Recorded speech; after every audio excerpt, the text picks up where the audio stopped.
Like all small children, I read comedy, absolutely loved it. Used to read the Beano in particular, and that was a weekly event. We looked forward to it, and the piles of the Beanos grew and grew and grew, and I'd read them again and again and again. Whenever we survey children, they always say, there's always a collection of children who say they love comedy or like a good laugh. And so do we as adults, of course. There's a lot available, and I always look at the awards, the lollies, which are the ones that are chosen each year for comedy, and use that as a good steer. I'm still not a loser, Barry Loser. It's absolutely irresistible, and like so many good books now for small children, you get graphics on every single page, which add to the humour. It's always almost like a comic plus one, in terms of, there are more words probably than in a comic, but you're getting illustrations on almost every single page. So the illustration is as important, adds to the humour as much as the writing itself. Tom Gates, hugely popular.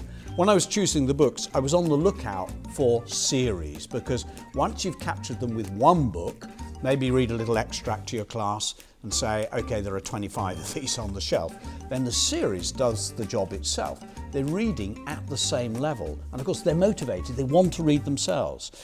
James Patterson, when I get to my holidays, I don't read.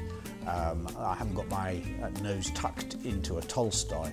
I like to read quick reads, and here's a really good one, Word of Mouse, which I thought was quite a clever title. Very funny book, and romps along at a great pace. David Baddiel, it's The Parent Agency, a very big meaty read for children. I wish I had better parents, Barry said for the third time, and then suddenly the entire room started to shake, and we're off on a bit of an adventure. Very exciting and moving too. A fine piece of writing by a well-known celebrity. Wed Wabbit came out very recently, a classic in the making.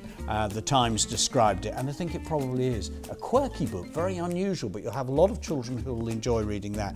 And of course, the great Andy Stanton with Mr. Gum. I love the way he plays with language. It is very funny, it's wonderfully illustrated. Again, you get illustrations on almost every page. Very quirky writing, weirdly surreal. And I like that element, as well as the slapstick humour. And of course, the old favourite, Diary of a Wimpy Kid. I really do think these books should be on the shelf. Our job as teachers is to get them going, get them into the habit of reading, and if it be comedy, then so be it. I want them reading all of these books, loving these books, and then my job as a teacher is to open up the world and introduce them to other books, nudge them in different directions. So we need a good range of comedy to hand.